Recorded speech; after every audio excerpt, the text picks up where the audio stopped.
Bueno, buenas noches nuevamente. Estamos entonces continuando con nuestro segundo módulo de historia de la Iglesia antigua. Y la semana pasada veíamos algunas consideraciones de tipo historiológico que nos permitían identificar diversas fuentes no relacionadas directamente con el cristianismo, pero que permitían deducir la existencia de Cristo y del cristianismo a partir de esas fuentes históricas, insisto, no religiosas, no cristianas, sino que se establecieron esas fuentes a partir de historiadores reconocidos ampliamente y que nos permitían entonces encontrar cómo ya desde incluso finales del primer siglo existían referencias acerca del grupo al que llamaban cristianos y por supuesto a la figura de Cristo. Establecidas las razones por las cuales podemos, a partir de la historiología, comprender la existencia real de el movimiento cristiano a través de ese primer siglo, de los primeros siglos, y anteriormente establecidas algunas consideraciones que nos permitían también establecer mediante modelo matemático estadístico la dificultad existente para que otra persona diferente a Cristo hubiese cumplido, por lo menos algunas, no estamos diciendo todas, las profecías relacionadas con el Mesías. Hoy vamos a hablar acerca de los fundamentos del cristianismo frente a otras religiones. Digamos que es una clase eh, ágil en el sentido de que la mayoría de nosotros ya conocemos muchos de los pasajes bíblicos que vamos a mencionar, así que daremos énfasis no tanto en lo que ya conocemos, sino en lo que seguramente puede servirnos de contraste frente a otros modelos de creencia, de otros modelos religiosos, y compararlos directamente frente al cristianismo.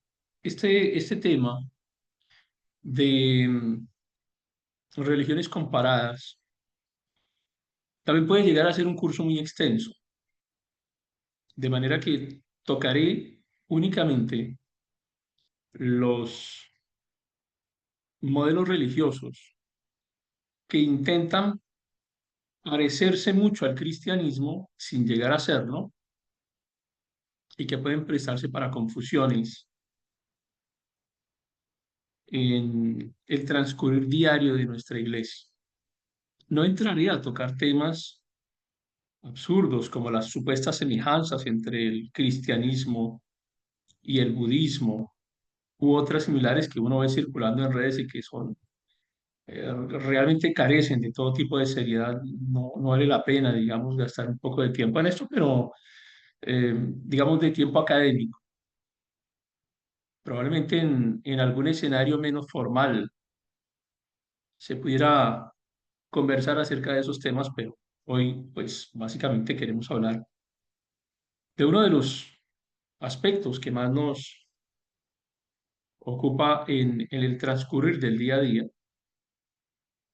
y es esa aparente similitud entre el cristianismo y el catolicismo. Muchas personas tienden a pensar que son eh, doctrinas similares.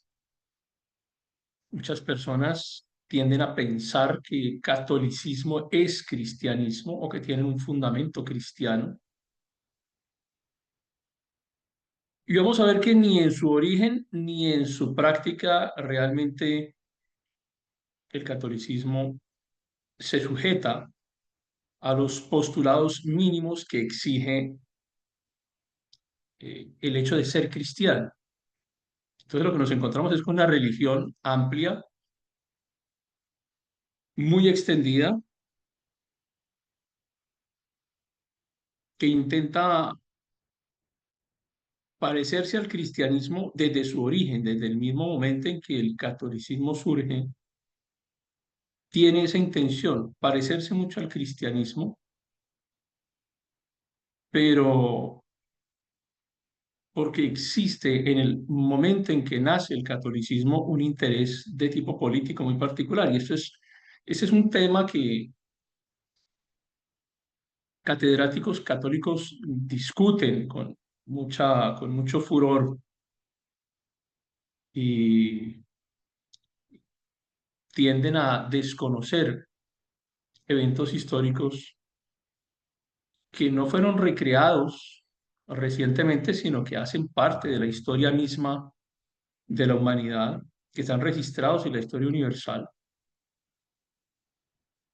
Por supuesto, la presencia del emperador Constantino, a quien en algún momento el catolicismo ha querido convertir al cristianismo, cuando es un hecho innegable que Constantino jamás fue cristiano, ni aun en su muerte fue celebrado como cristiano, siempre se celebró como un hijo descendiente del sol, quien era su máxima deidad, a quien rendía el mayor culto, no al Dios de la Biblia, por supuesto, no al Cristo en que nosotros creemos, de manera que Constantino no tiene que ver con la iglesia cristiana real.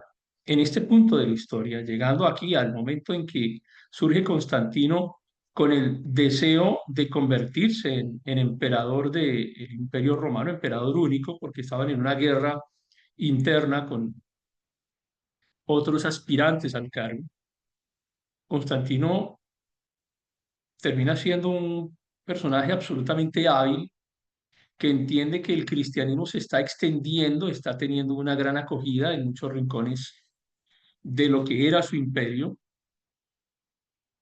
Y esto precisamente gracias a la persecución que la misma Roma ha ejercido sobre los grupos cristianos, sobre el grupo cristiano, que se ha venido subdividiendo y ha venido cumpliendo la tarea de la comisión que le fue delegada, es decir, predicar el Evangelio en todas partes.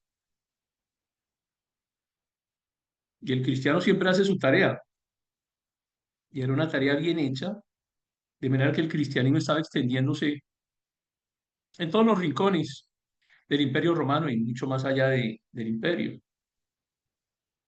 Y en esa necesidad política que tenía Constantino de confirmarse y de tener suficientes aliados, decide dejar de perseguir al cristianismo, decide asumir el cargo de Pontifex Maximus, decide ser el máximo jerarca de todas las religiones del imperio, porque cuando Constantino asume esa función de pontífice máximo, la asume como líder de muchas religiones que existían en el imperio romano en aquella época, porque no solamente existía el, el cristianismo, sino que también existía el judaísmo y muchísimas otras religiones, porque Roma era un imperio, porque Roma aglutinaba gente de muchísimos lugares y tenía muchas religiones.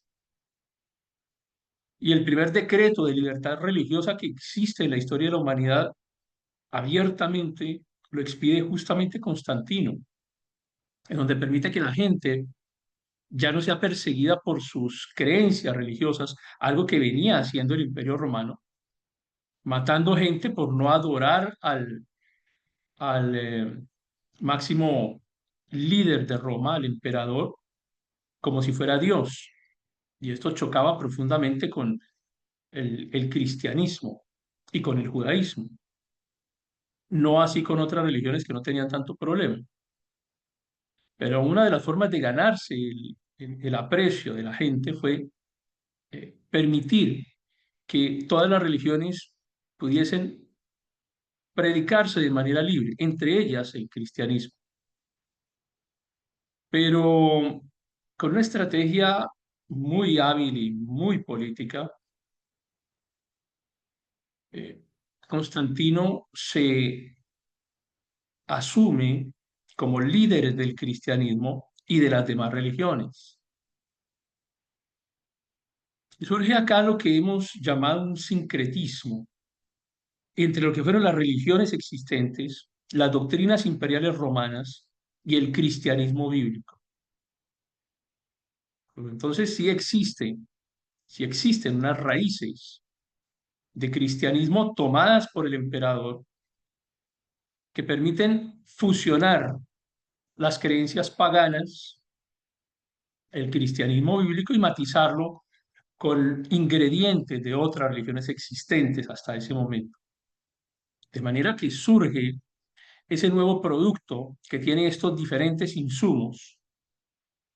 Uno de ellos, uno de esos insumos, el cristianismo bíblico, pero no el principal, no el primordial, no el único que debería ser si es que estamos hablando de cristianismo. El cristianismo no puede confundirse con otras cosas. El cristianismo no puede tener parte de ninguna otra religión inmersa dentro de sus bases fundamentales.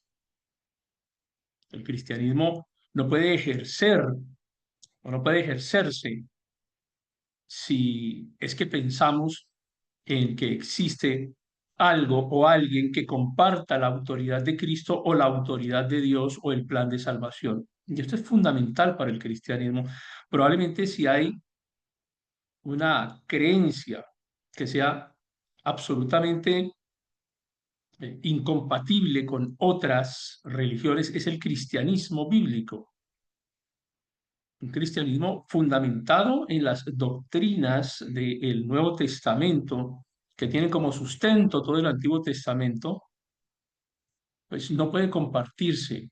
Son unas creencias, unas doctrinas claras, estáticas, inamovibles, no negociables. Y esto es lo que ocurrió con el catolicismo. El catolicismo negoció las bases del cristianismo, el catolicismo asumió, incluyó elementos del paganismo romano e incluyó elementos doctrinales importantes de otro número de religiones que gracias al decreto de la libertad de culto, pues se fusionaron, hicieron ese sincretismo en una amalgama que permitió que surgiera esta nueva religión, pero que en el fondo discrepa diametralmente del cristianismo bíblico y es en donde no podemos confundirnos. Alguien una vez me decía, pero entonces, ¿cómo les llamamos a los católicos si no hermanos porque creen en Cristo? Y esto es muy discutible, porque yo no puedo llamar hermano a alguien que no reconoce a mi padre como padre. O sea, para llamarnos hermanos significa que tenemos un mismo padre. El problema con la mayoría de estas religiones que veremos hoy es que el padre no es exactamente el padre de la Biblia, sino que han acomodado a un personaje muy similar que se parece al padre, pero que finalmente no lo es. Y hay un elemento fundamental dentro del cristianismo y es el hecho de que Cristo es el centro de absolutamente todo el plan de salvación. No puede existir para el cristiano un plan alterno ni un plan complementario. El cristianismo existe porque existe Cristo y porque Cristo es absolutamente suficiente para el plan de salvación. Comprender la figura de Cristo, entender que Cristo es Dios, que Cristo es eterno, que Cristo es el Salvador, que no podemos hacer absolutamente nada para ayudarle a Cristo a lograr la salvación, es la columna central del cristianismo. El cristianismo basa su nombre en Cristo. Cristo es el centro del cristianismo. Cristo es lo único que realmente importa en el cristianismo. Es quien realmente le da la esencia fundamental al cristianismo y Cristo es único, suficiente, solamente Cristo. Cuando nosotros llegamos a la conclusión de que Cristo necesita ayuda para poder salvar a la humanidad, para poder salvar a quien debe ser salvado, pues nos encontramos con un Cristo insuficiente que no es Dios, porque si fuese Dios no necesitaba ayuda, cuyo plan es imperfecto porque necesita la ayuda del hombre imperfecto, pecador, para poder completarse el plan de salvación. Y esto es lo que ocurre en el catolicismo y es lo que ocurre en otras religiones. Pero mientras tanto, ¿qué pasó con el cristianismo? Si entendemos que el catolicismo tomó fuerza, ¿qué pasó con el cristianismo? Y es que el cristianismo siguió existiendo, pero siguió existiendo no como la religión oficial del Estado o la religión oficial del Imperio Romano, sino que siguió existiendo como ese movimiento espiritual que se mantuvo en las sombras, predicando allí en las catacumbas, en los cementerios. Esas fueron las primeras catedrales del cristianismo, fueron los cementerios, las catacumbas, donde podían reunirse para evitar la persecución, para poder compartir el evangelio, para poder compartir el plan de salvación.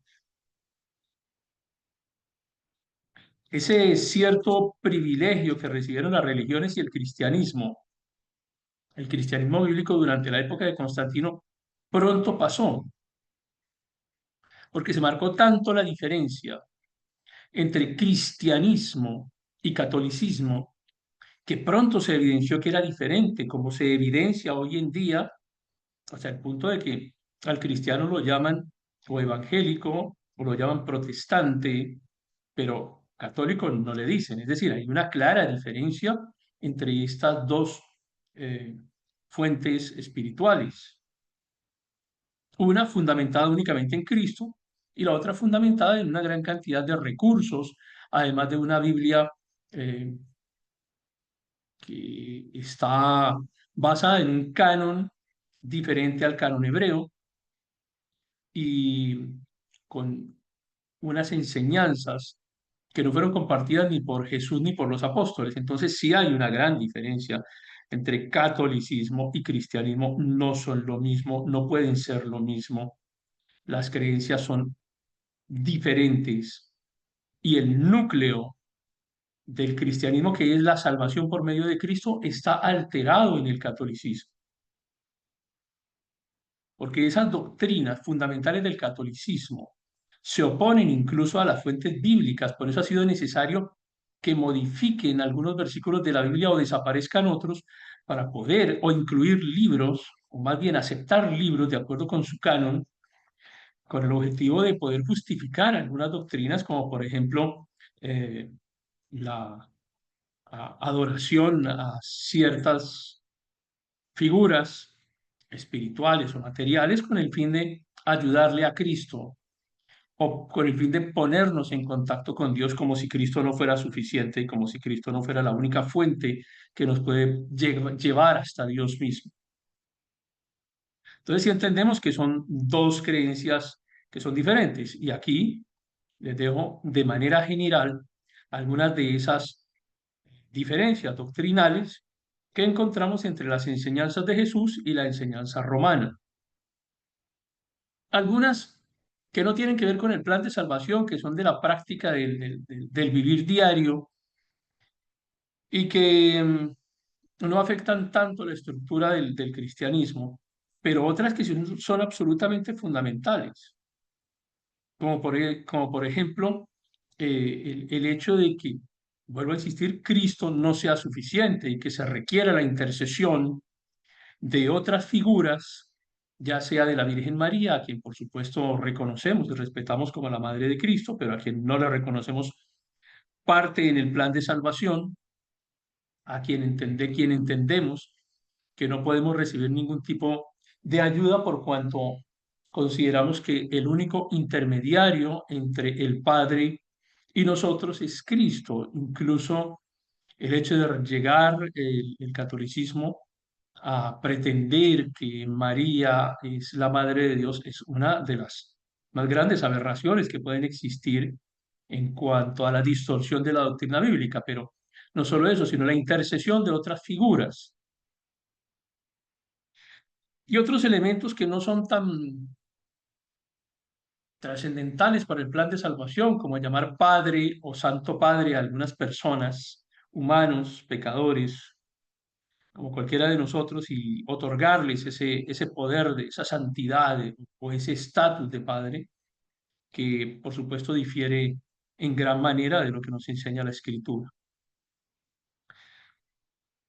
Hablan también de no la adoración, pero sí la veneración. Es un juego de palabras que utiliza el católico para desligarse un poco de la honra que otorgan a sus figuras que consideran sagradas. Y es interesante también recordar cómo no solamente objetos eh, representando personas a quienes se les otorga a esas figuras un poder espiritual, sino recordemos también que dentro de esa veneración de objetos también están lo que el catolicismo llama como reliquias, que en muchas ocasiones son pedazos de madera, objetos de cualquier tipo de material, incluso pedazos de cadáveres, cráneos, torsos, manos, eh, órganos de cadáveres como corazones, intestinos. Am, Ahí tenemos, por ejemplo, el santo prepucio, el santo pañal, el corazón de Juan el Bautista, del cual hay varios también, varios cráneos de Juan el Bautista alrededor del mundo que están siendo adorados, cada uno de ellos como el legítimo. Hay un trozo de materia fecal que también es adorado porque se supone que correspondió a Jesús, ese trozo de materia fecal. Más adelante nos encontraremos con la práctica de las indulgencias, con la creación de la figura del purgatorio, que es absolutamente antibíblica, como pagarle dinero al catolicismo permitía a las personas escapar más rápidamente del purgatorio, sin nunca precisar cuánto tiempo iban a tardar, ni, ni quien pagaba la indulgencia ni quien supuestamente era beneficiario de ella. Las oraciones por los muertos, las confesiones que se hacen a los sacerdotes del catolicismo, los rezos que son repetitivos y a veces incoherentes. Pero esto causa mucha dificultad entre el católico, quien se enardece cuando se le intenta compartir un poco acerca de estas anomalías que existen por ser absolutamente discrepantes esos, esas afirmaciones o esas prácticas frente a lo que reza, o más bien frente a lo que establece la Biblia como tal. Hay dos cánones fundamentales. Acá siempre tenemos un debate, ¿no? Si los católicos le añadieron libros a la Biblia o si los cristianos le quitaron libros a la Biblia, y tanto los unos como los otros dicen lo mismo.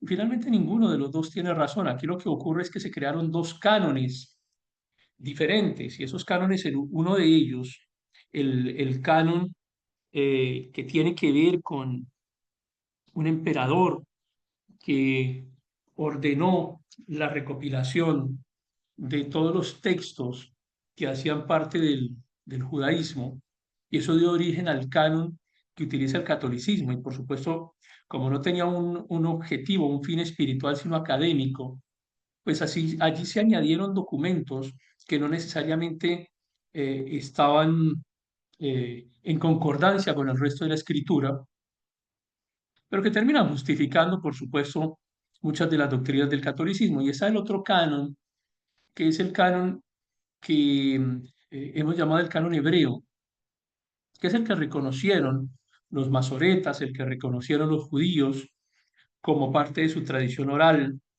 y los libros que fueron citados por Jesús, citados por los apóstoles, y más adelante las cartas de algunos de los apóstoles. Y digamos que en eso consiste realmente la diferencia fundamental entre los dos cánones, pero existen muchísimos manuscritos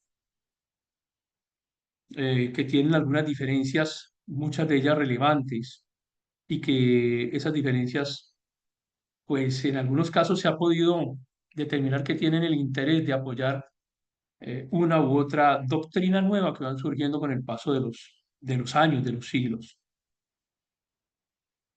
Por supuesto, el hecho de que para el catolicismo Cristo no sea suficiente, sino que sea necesario, por ejemplo, el rito, la doctrina de la transubstanciación, las obras, hacen que Cristo sea insuficiente. Ese solo hecho, solamente este hecho de que Cristo no sea suficiente, hace que ya no podamos ser hermanos y ni siquiera cercanos, porque el núcleo fundamental del cristianismo es Cristo. Y si Cristo no es el centro de la doctrina, pues no hay cristianismo, hay otra cosa, llámese como quieran, pero no puede ser cristianismo algo que no reconoce a Cristo como el eje fundamental.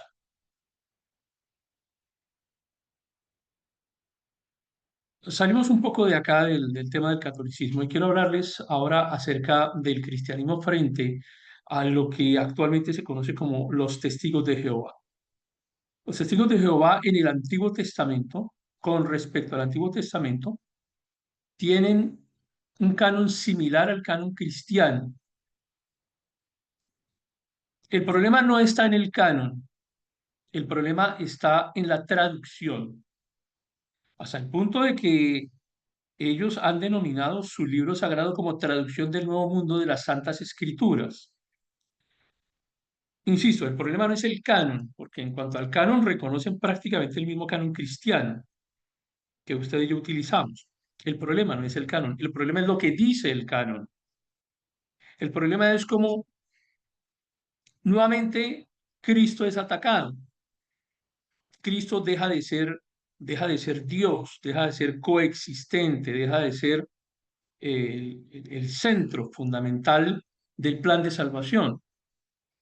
Jesús ya no es el único mediador, como ocurre en el catolicismo, entre Dios y los hombres. Es un personaje muy importante, para los testigos de Jehová Jesús es importante, pero Jesús no es Dios, Jesús no es el centro del plan de salvación. Para los testigos de Jehová, el Nuevo Testamento sí tiene unas modificaciones muy importantes. La traducción, vuelvo a insistir, no el canon, la traducción. La traducción es absolutamente anticristiana. Traen a Jesús y lo ponen en el plano humano, en el plano terrenal, le quitan a Jesús la divinidad, le quitan a Jesús la eternidad y además constituyen su organización y sus normas como parte del plan de salvación. No solamente la creencia en Dios, a quien reconocen, al Dios que nosotros pudiéramos considerar como el Dios bíblico, lo reconocen como tal, pero de una forma diferente. Es decir, la salvación se obtiene por obedecer a Dios. Y fíjense cómo es esto de contradictorio. Se obtiene la salvación por obedecer a Dios, pero no reconocen a Cristo como plan de esa salvación, ni reconocen a Cristo como una orden directa dada por Dios Padre para la salvación de la humanidad. Es decir, nos obligamos a obedecer al Padre, nos obligamos a obedecer a Dios, a Jehová. De hecho, eh, parte de la denominación, en gran parte de la denominación que se le da al grupo Testigos de Jehová, pues tiene que ver con el hecho de que cada palabra que se diga, por ejemplo, Señor, ellos la reemplazan por Jehová, es decir, es una traducción acomodada también. Está tan pervertido el texto de los Testigos de Jehová que termina desdibujándose completamente el sentido del canon. Así los libros se llamen igual al canon nuestro, pero la traducción ha sido absolutamente desdibujada. El plan de resurrección, sus 144.000 ungidos, hay unas diferencias que realmente eh, solo pueden sustentarse con una traducción como la que ellos hicieron. Es decir, nuevamente es algo que se parece al cristianismo, que confunde porque muchos cristianos piensan que testigos de Jehová son cristianos cuando realmente no lo son. Evidentemente no lo son, no son cristianos.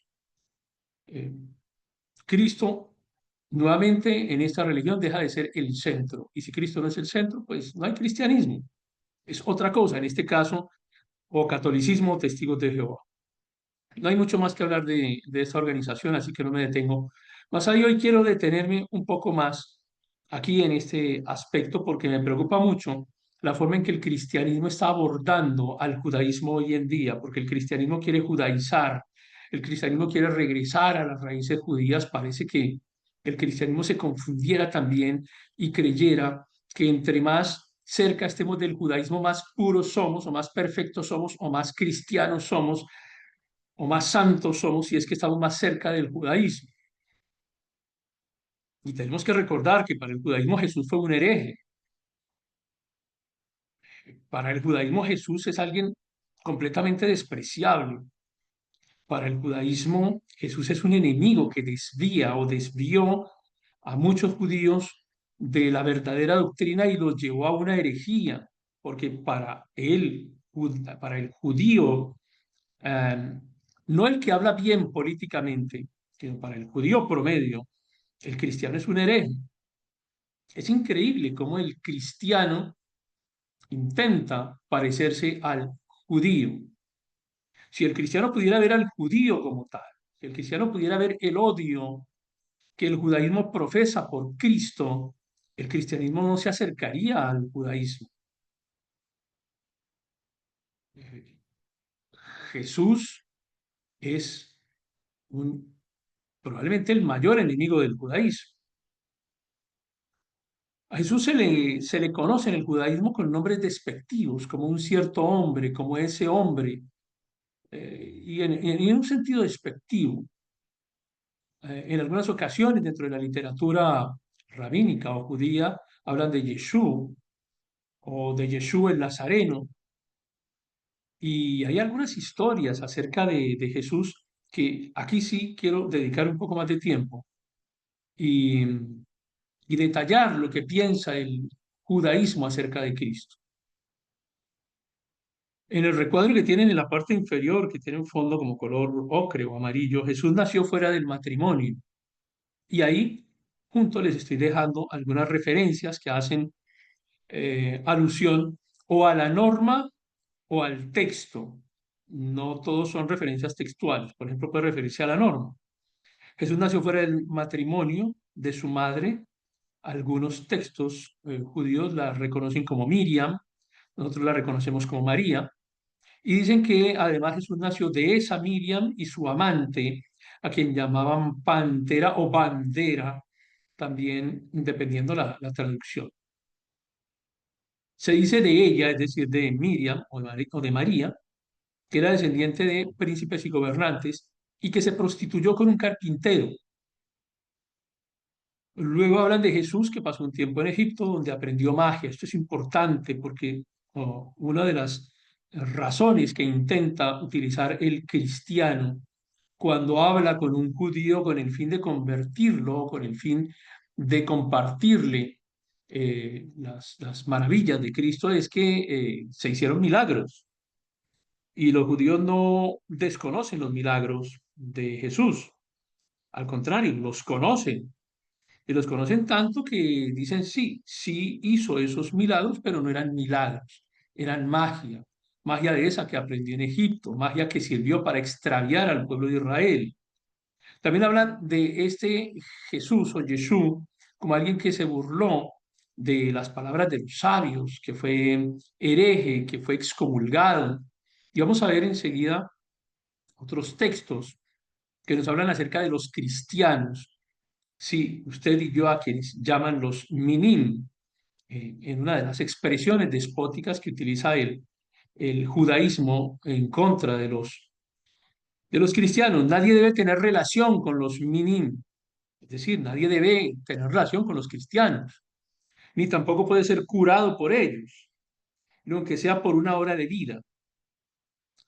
Las narraciones que hablan de Jesús en el judaísmo, las narraciones que hablan de Jesús o de los cristianos, casi siempre tienen unos enfoques basados en pequeñas microhistorias, en unas microhistorias que cuentan lo que le pasa al judío bueno cuando se mete o se deja engañar de un minín, es decir, de un cristiano. Y aquí la historia dice, una vez le pasó a Ben Dama, el hijo de la hermana del rabino Ismael, que fue mordido por una serpiente, y Jacob de Kefar lo vino a sanar. Ese Jacob de Kefar era un personaje que se supone que era cristiano o era un minín, pero el rabino Ismael no se lo permitió, su alma partió y él murió. Inmediatamente el rabino Ismael clamó, feliz tú, Bendama, porque fuiste puro en cuerpo e igualmente tu alma te abandonó en pureza y no has cometido una transgresión. Es decir, dejarse orar por un cristiano para un judío es cometer una transgresión en contra de su alma. Y si esa persona llega a morir, pues va a morir en deshonra, en deshonor, porque no hay pureza en la relación que puede existir entre un cristiano y un judío. Y dice más adelante el texto, quien haya tenido relaciones con un minim puede resultar atraído por ellos, advirtiendo el peligro de convertirse al cristianismo. En otro lugar del Talmud se indica explícitamente que Jacob de Kefar era discípulo de Jesús. Entonces ahí entendemos un poco por qué era algo malo para un judío de permitir que un cristiano orara por él. De Cristo, algunos textos se refieren de la siguiente manera. Se llamó a sí mismo Dios, también el Hijo del Hombre, y dijo que subiría al cielo. Estaba cerca del reino y tenía 5 discípulos. Fue juzgado en Lida como engañador y maestro de la apostasía. Fue ejecutado en Lida en vísperas de la Pascua, que también era la víspera del sábado, siendo apedreado, colgado o crucificado. Ahí hay una referencia del texto Sanedrín 9:7 que refiere a este pasaje. También dice, durante 40 días un heraldo proclamó que iba a ser apedreado e invitó pruebas a su favor, pero no se dieron.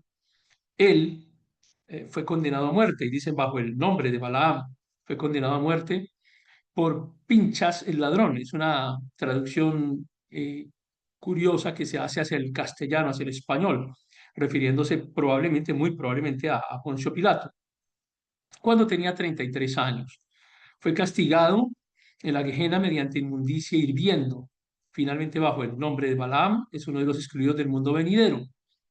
De esa manera tan agresiva se refiere el judaísmo a Cristo, por lo cual es inentendible que el cristianismo esté intentando judaizar, está intentando acercarse a ser más judíos, a participar del judaísmo, de las creencias del judaísmo, de los ritos del judaísmo que son absolutamente contrarios a la Biblia.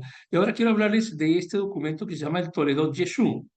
El Toledot Yeshú es un libro que puede traducirse como el libro de historia de Jesús o la historia de Jesús o la vida de Jesús. Y es una obra de origen probablemente judío, muy seguramente judío, que tiene aparición en la Edad Media, pero no es un solo texto, en sí ha sido un documento que ha sido modificado muchas veces ajustándose al requerimiento del momento, de la época. Entonces, no es realmente un libro sagrado del judaísmo, es una composición, por supuesto, pseudohistórica, es satírica y es abiertamente anticristiana. Es decir, pretende ser una biografía oficial de Jesús,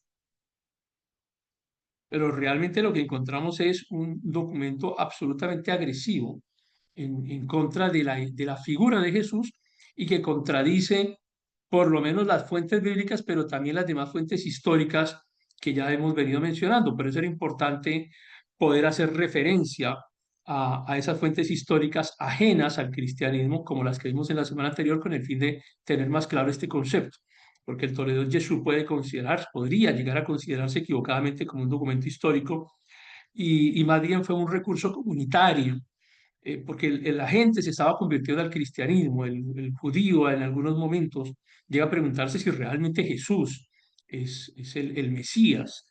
Y es importante que exista un documento para el judío, para los judíos es importante que exista un documento que establezca claramente que lo que está escrito en la Biblia, lo que está escrito en los evangelios, no es verdad, sino que el Toledo Jesús sí es un testimonio histórico que contiene hechos reales o veraces, y es lo que se le enseña a los niños. En las familias se enseña el Toledo Jesús,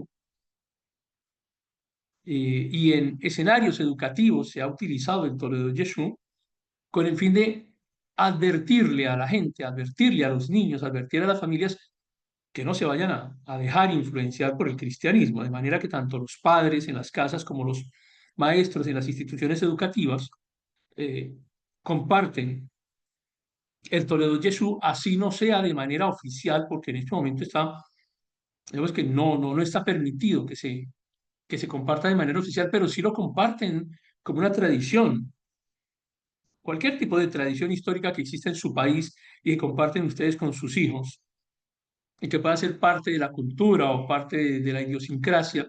De la misma manera ocurre con la figura de Jesús, y el objetivo es evitar que el niño judío llegue a ser engañado, ya sea siendo niño o en edad adulta. Entonces el Toledo Jesús tiene un carácter absolutamente satírico, surgido, como dijimos, en la Europa medieval, eh, porque tenemos que verlo también desde el punto de vista de la aparición y la masificación del catolicismo. El catolicismo siempre se ha querido mostrar como si fuera cristianismo. De hecho, cuando se habla de el cristianismo como la religión más grande del mundo, pues no se está refiriendo al cristianismo, se está refiriendo al catolicismo. O cuando se hablan de las cruzadas cristianas, no, los cristianos no salieron a matar a nadie, los cristianos no mataban árabes, los cristianos no mataban a gente por los pueblos de la Europa medieval, eran los católicos, no los cristianos. Las atrocidades que se hicieron en nombre de Cristo no las cometieron los cristianos, las cometieron los católicos. Y parte de esas atrocidades consistía en la persecución de los judíos, que eran enemigos del catolicismo, por supuesto. Entonces, el judaísmo también entendió o no logró hacer la diferencia, no logró marcar la diferencia en que no estaban siendo perseguidos por los cristianos, sino que estaban siendo perseguidos por los católicos. Pero es una confusión que llega hasta el día de hoy. Mucha gente hoy no sabe cómo definirse. Mucha gente hoy, mm, si tú le preguntas a un católico si es católico o es cristiano, a veces lo duda y a veces lo tienen muy claro y dicen soy católico. O sea, logran hacer una diferencia. Lo que buscaban las comunidades judías en aquella época medieval, perseguidos por el catolicismo, era reforzar una cohesión interna como pueblo en sus comunidades judías con el fin de eh, enfrentar la, el ataque del catolicismo y de esa manera lograr mantener una cohesión de tipo social e ideológico que les permitiera preservarse en el tiempo. Hay varias versiones del Toledo Jesús, entre ellas estas que les menciono en Francia y Alemania, entre los siglos 9 y 13, el Toledo Jesús siendo considerado como una biografía invertida, episodios que parodian o imitan eventos que ocurren en los evangelios, pero si se habla de un milagro, realmente se le otorga el poder mágico que tenía Jesús junto con sus discípulos. Y esto se utiliza para evitar que las personas, frente a la observancia de un milagro realizado en una reunión cristiana o por un grupo de cristianos o algún cristiano, pues deba ser considerado como un milagro, sino que tenga que ser entendido como un acto de magia, un acto de ocultismo, un acto que realmente va en contra del fundamento del judaísmo. Más adelante, sobre los siglos XIII al XV, aparece una versión más um, orientada hacia el público italiano y hacia el público sefardí. Nuevamente, en el marco, yo voy a hacer algunas cambios acá en las diapositivas para poder precisar bien esto. Esas esos conflictos que existían entre los judíos y los católicos. Y acá comienza a convertirse el documento, ya deja de ser algo tan histórico como se le quería pretender, para comenzar a ser algo más folclórico. Por supuesto, se dibuja la imagen de Cristo como alguien que era un charlatán, un impostor, y comienza a convertirse más como en una figura bufonesca dentro de las narraciones del, del judaísmo. Ya un poco más adelante, en lo que llamamos la Edad Moderna, este Toledo Jesús sigue reescribiéndose, ahora digamos que con el fin de favorecer el no ataque entre las religiones. Sí hay un cierto nivel de censura en algunos escenarios, pero insisto, en escenarios oficiales, pero en las casas, la gente, en la comunidad, todavía los padres y los colegios, las instituciones educativas siguen enseñando a los niños acerca del Toledo Jesús y de la figura de Jesús como una figura que debe ser evitada y ante quien debe ser el niño advertido para no caer en, en las garras del cristianismo.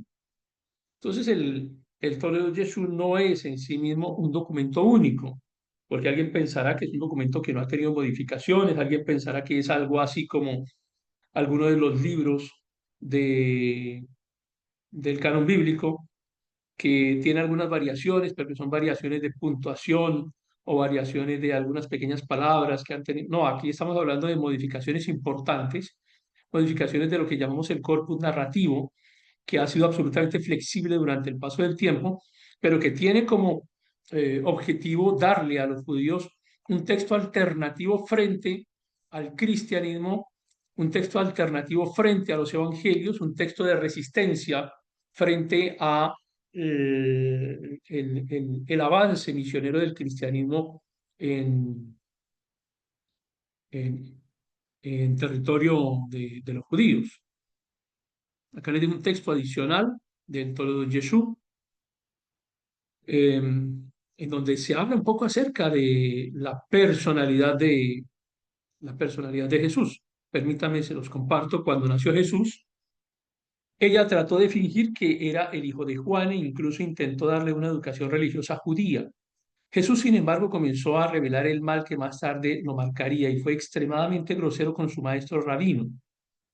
El rabino finalmente descubrió la verdad sobre el padre de Jesús, pero declaró que María no era digna de muerte porque no cometió el acto sin su voluntad. Jesús, de unos 30 años y ahora declarado bastardo, huyó a Jerusalén. Allí en secreto robó las letras del nombre divino que habían sido escritas en la piedra fundamental del lugar santísimo en el templo, cosiéndolas debajo de su piel. Con el poder del nombre divino comenzó a sanar enfermos y finalmente reunió a 310 jóvenes como sus seguidores. También realizó trucos como hacer que una piedra de molino flotara en el mar de Galilea, en ocasiones, hacer que pájaros de arcilla volaran, además de él mismo. En un momento dado estuvo encadenado a un arca en el Tiberíades, pero sus seguidores llamados insurgentes lo rescataron y huyó a Antioquía. Finalmente Jesús llegó a Jerusalén en vísperas de la Pascua montado en un burro. Allí fue arrestado y examinado por los sabios. Durante este tiempo afirmó ser el Hijo de Dios y el Mesías y citó muchas de las profecías mesiánicas tradicionales como cumplidas en los acontecimientos de su vida. Condenado como blasfemo por los sabios, fue ejecutado colgándolo de un árbol. Fue enterrado a la hora de la oración de la tarde. Al tercer día, sus insurgentes declararon a Helena, la reina en ese momento, que no podían encontrarlo en la tumba. En ese momento, el jardinero reveló que había sacado el cuerpo y lo había arrojado a un estanque cercano. Después de lo cual, los sabios recuperaron el cadáver, le ataron cuerdas alrededor de los tobillos y lo arrastraron por las calles de Jerusalén. De esta manera, observan ustedes cómo se hace un paralelo entre los eventos narrados por los evangelios y esta narración alternativa, insisto, tiene como objetivo permitir que el judío al escuchar la historia del evangelio tenga que responder. Ahora, observen ustedes cómo pasó de la magia oscura de, de las versiones anteriores del Tolet Jesús, ahora a robar las letras del nombre divino y coserlas debajo de su piel, lo que le dio a Jesús la posibilidad de hacer trucos, es decir, los milagros que están descritos en la Biblia. Es bien interesante todo esto porque a pesar de ser una fuente contraria, digamos que casi enemiga al cristianismo, pues es una fuente que no deja de ser favorable en el sentido de que primero reconoce la existencia de Jesús, segundo reconoce la existencia del cristianismo, tercero reconoce la existencia de una organización temprana, es decir, de la iglesia primitiva. Existía esa iglesia primitiva y está siendo reconocida por los enemigos del cristianismo. Y adicionalmente reconoce la existencia de milagros. Es decir, sí existieron eventos sobrenaturales que no podían desconocer y que terminan siendo adjudicados a un poder que primero era un poder proveniente de la magia, a un poder proveniente de Egipto, a un poder proveniente de unas palabras que había escrito bajo su piel. Es decir, siempre encuentran una justificación para eh, mm, respaldar el hecho de que esos milagros no eran milagros, pero lo que sí es cierto es que nuevamente, a pesar de que es una fuente hostil, termina permitiendo reconocer que existieron esos milagros, que existió la persona de Jesús, que existió esa organización llamada Iglesia Cristiana desde muy temprano, y que los discípulos trabajaban y que se movían y que actuaban como unidad y que actuaban como iglesia y que se expandieron y que no tenían predicarle a muchos otros, entre ellos a los propios judíos. De manera que fue necesaria el diseño de documentos como este con el objetivo de tratar de contrarrestar el avance del cristianismo. Mm, hay otras eh, tradiciones con respecto al Toledo Jesús. Por ejemplo, esta que dice que solía leerse con gran deleite, especialmente en Nochebuena, e incluso ahora los escolares judíos en países como Polonia tienen la tarde libre para disfrutar de la historia en la noche de Natal. Es decir, ahora en, en muchos lugares del mundo se lee el Toledo Jesús en la noche de Navidad. Nosotros celebramos el nacimiento de Cristo en la Navidad. Entendemos como cristianos que Jesús no nació un 25 de diciembre. No nos interesa eso. Eso no afecta nuestra creencia ni afecta el plan de salvación. Por alguna razón, por algunas razones históricas que ya hemos discutido en otros escenarios, decidieron que iban a celebrar el cumpleaños de Jesús el 25 de diciembre. Y a nosotros eso finalmente no nos afecta en el plan de salvación. Pero utilizamos esa fecha para compartir de Cristo, para evangelizar, para enseñar a otros, para decirles, aquí está Cristo, el Hijo de Dios que nació, que murió, que fue crucificado, que murió por tus pecados, que ahora puedes tener salvación gracias a Cristo. Entonces la respuesta ha sido utilizar el Toledo Jesús justamente en esa fecha en la que el cristiano está predicando, y como saben que es una fecha riesgosa, porque es la fecha en la que el cristiano puede predicar abiertamente acerca de Cristo, porque se celebra de Cristo, porque en Navidad, Natividad, pues estamos celebrando el nacimiento de Cristo. Entonces, ahora se ha establecido en algunos lugares que se leerá el Toledo Jesús como parte de la cultura para hacerle conocer a los niños acerca de este mago, de este hechicero, de este engañador, de esta persona que en algún momento engañó a muchos, pero que ahora que ustedes conocen la historia, entonces no van a ser engañados. Esa es una de las estrategias que utiliza el judaísmo para atacar la imagen de Jesús, para atacar al cristianismo y para atacar el plan de salvación. Aquí les dejo algunas, en este cuadro, algunas de las diferencias que existen entre la doctrina cristiana frente a la doctrina judía para que luego con calma tengan la posibilidad de leerla. Por supuesto que son muchas, que son grandes las diferencias. El solo hecho de no reconocer a Cristo, nuevamente como frente a las otras dos religiones que ya mencionamos. El catolicismo, que reconoce a un Cristo imperfecto, y que le da preponderancia a sus ritos y a sus líderes religiosos. Los testigos de Jehová que nuevamente quitan, rompen la deidad de Cristo, la ponen en duda, no la ponen en duda, la destruyen totalmente. y el judaísmo, que se encarga de borrar completamente la relación entre Jesús y Dios. eh, por supuesto, es una afrenta para el judío reconocer a Jesús como hijo de Dios. Así, entonces, llegamos al momento en que el otro día escuchaba yo a alguien decir, pero qué curioso, es decir, poniendo en duda la fuente bíblica del Nuevo Testamento. Y decía alguien, qué curioso que los apóstoles se llamen Andrés, se llamen Juan, se llamen Mateo, se llamen Tomás. eh, eh, Qué curioso que se llamen así y que no tengan nombres hebreos o arameos. Y es una ignorancia absoluta ese tipo de afirmaciones, pero tenemos que estar, eh, pues, tenemos que comprender que esto puede llegar a ocurrir, ¿cierto? La gente, la gente pone en duda el hecho de que un apóstol se llame Juan, por ejemplo, o que se llame Andrés. Entonces les he dejado el nombre en arameo o hebreo, el idioma del que proviene ese nombre y la traducción al español. O sea, no es que junto a Jesús Mateo se llamara Mateo o Tomás se llamara Tomás, es una adaptación al idioma, así como seguramente estos nombres adaptados a otros idiomas también tienen variaciones. Pero es probable que existan cristianos que tiendan a confundirse también por eso. En el cuadro de resumen siguiente les dejo unas columnas que les permiten, por eso decía que muchas de esas cosas ustedes ya las conocen, pero digamos que se las comparto a ustedes para que tengan material para compartir a otras personas. Por ejemplo, Andrés, que era pescador, y algunas de sus características fundamentales, que era hermano eh, de Pedro, que fue llamado primero por Jesús, que presentó a su hermano Pedro, que preguntó sobre el pan y los peces, etcétera. Es decir, unas características generales. Si llegan a encontrar alguna anotación que no sea del todo ajustada, me indica, pero creo que el cuadro quedó bien hecho y resume en general la obra de cada uno de estos apóstoles.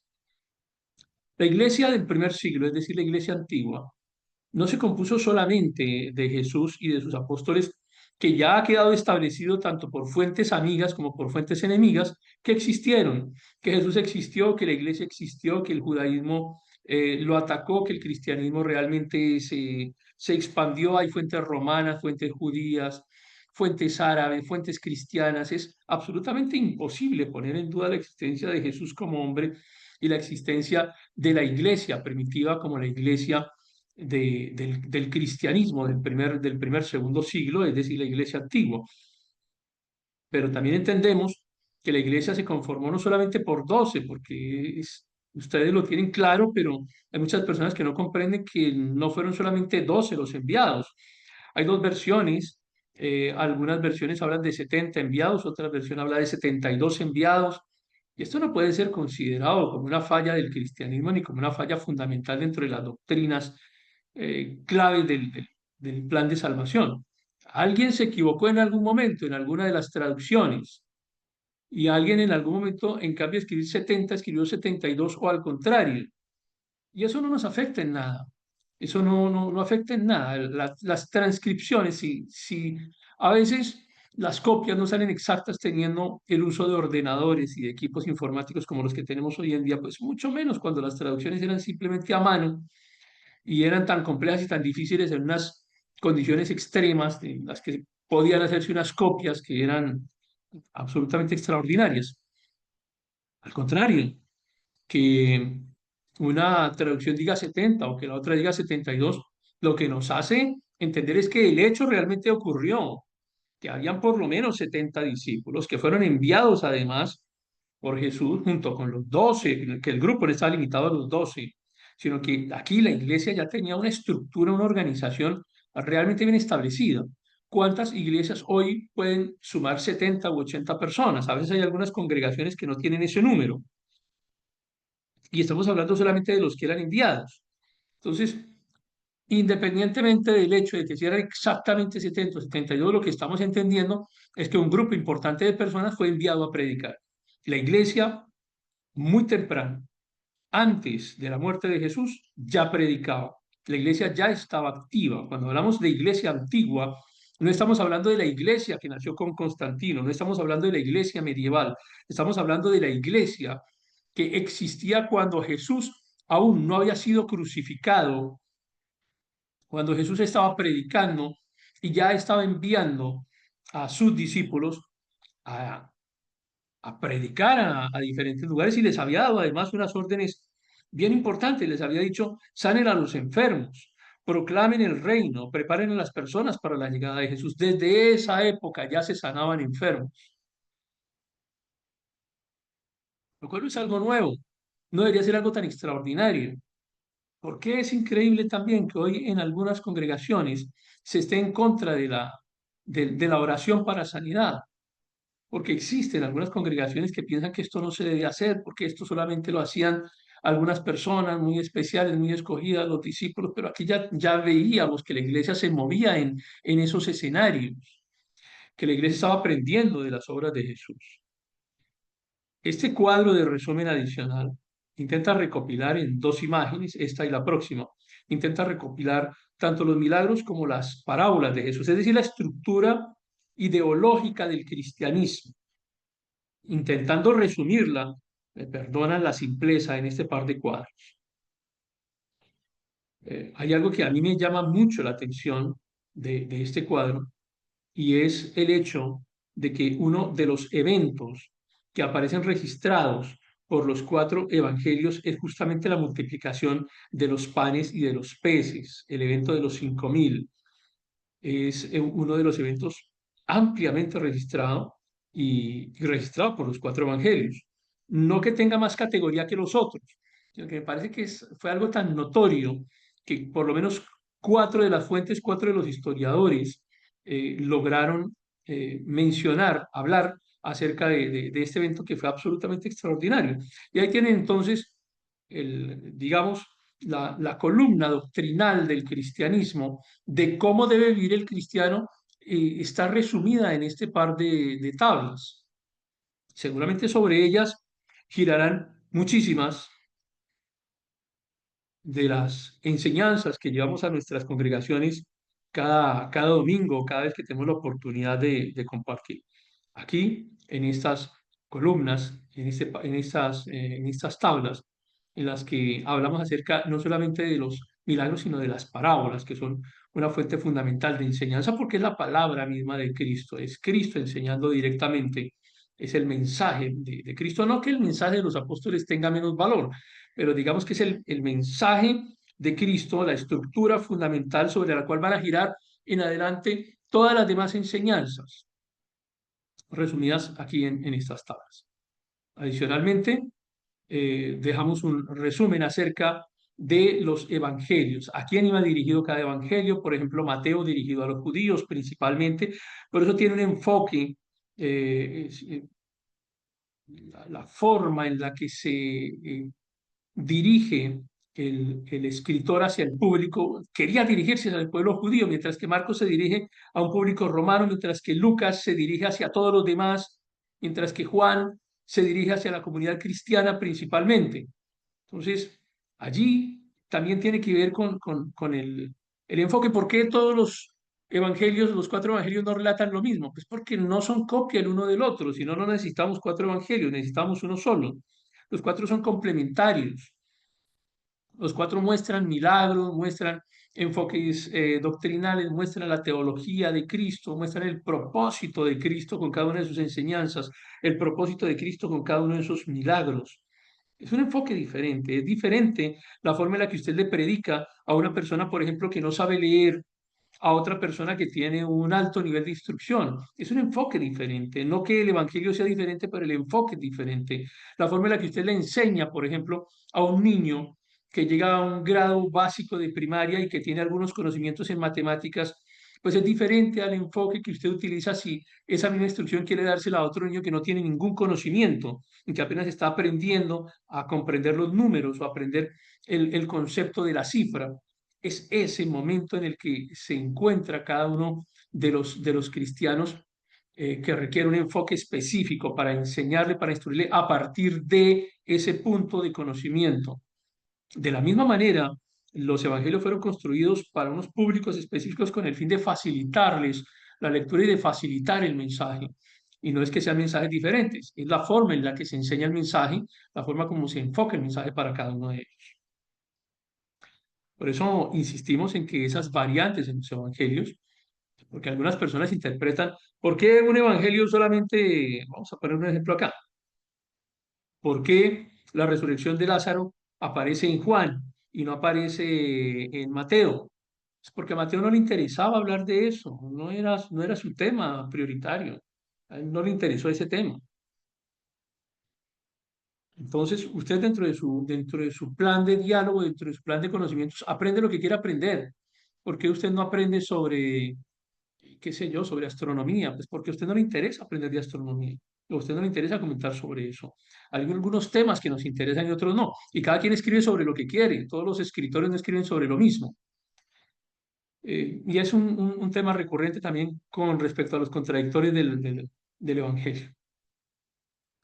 Les dejo hasta acá este tema entonces.